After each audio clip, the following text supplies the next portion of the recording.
Deer season 24, I'll call this episode 3. I obviously started off with a bang there in Kentucky in episode 1, but as you know, I was looking for this deer I called Crown in Indiana and was looking forward to that. I was excited that I could have a whole season to hunt that deer. But like I said in the last episode, he hadn't shown up.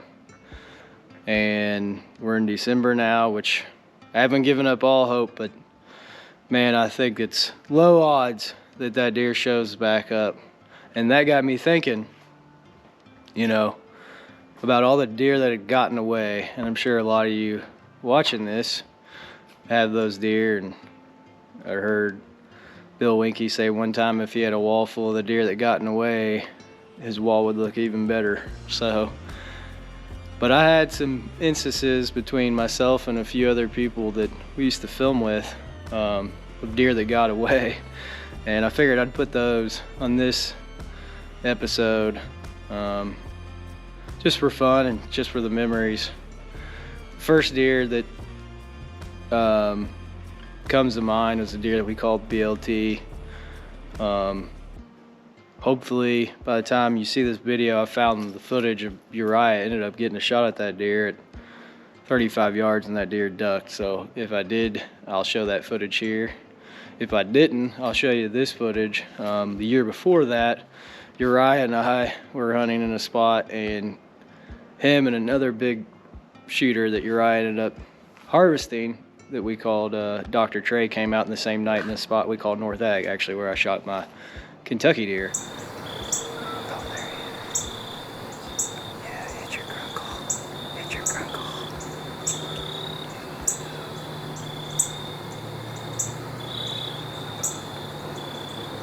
Hit your grunt.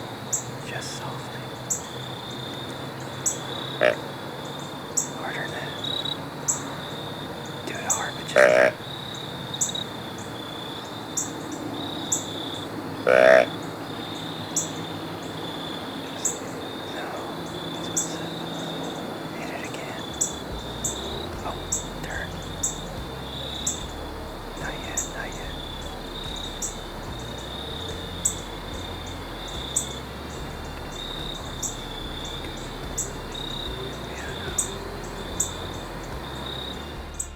But probably the most infamous was a deer that we called K2.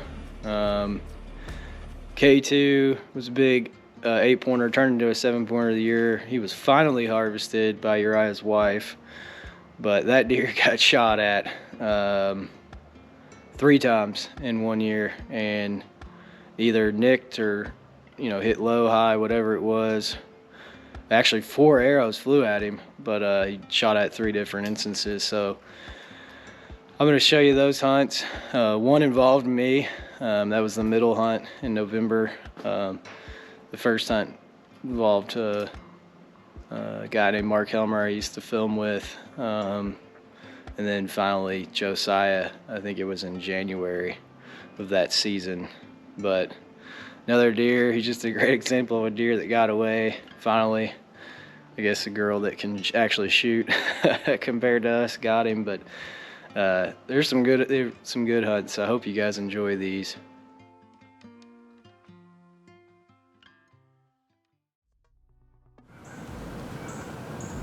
Which one? I'm gonna shoot the second one, buddy. Oh yeah, way bigger. I've seen him. Way bigger. Here he comes. Here he comes.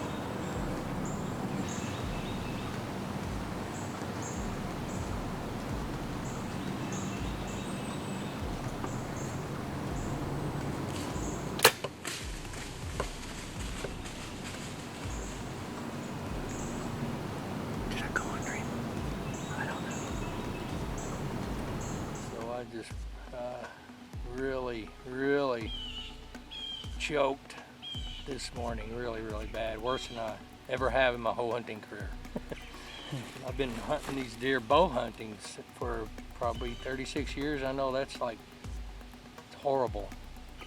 And I, of course, man, I know bow hunting's bow hunting, and stuff happens like this. So all I can do is lick my wounds, tuck my tail, and go another day.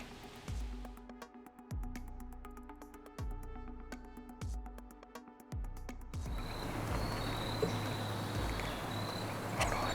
Okay.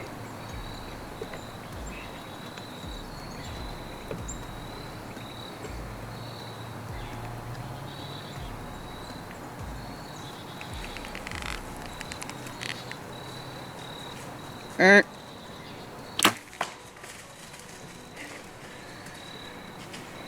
think you're way low. Didn't hit him.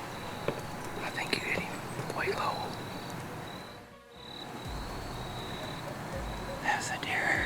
That was one of the deer it was in here, K2. I don't know about the shot there. Mark thought it was pretty low.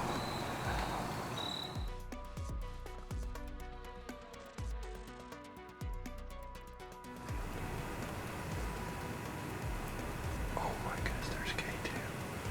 Just I promise you it's K2, Captain Up.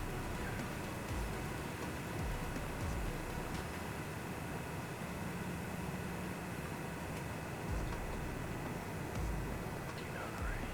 Yeah, that shit. Yeah. Oh, I missed him, dude. Oh, Lord. My light is too bright. Well, hopefully you enjoyed those hunts, even if it was at the humor and expense of me and a couple of the other guys, but it is what it is. A lot of lessons learned there, and honestly good memories to look back on it. Like I said at the beginning of this, it's not always the ones you got hanging on the wall. There's I'm sure we all have those memories, but anyways, I'm gonna keep looking for Crown like I mentioned in the beginning. Not real convinced he's gonna be back, but there's some food up there where he is, and there was a new deer that showed up on the Kentucky farm. I'm tagged out, but I'm gonna take my buddy Eric Pettit, hunted with him for years. I'm gonna take his son Ethan, and hopefully we can get a crack at that deer and I can show you guys that.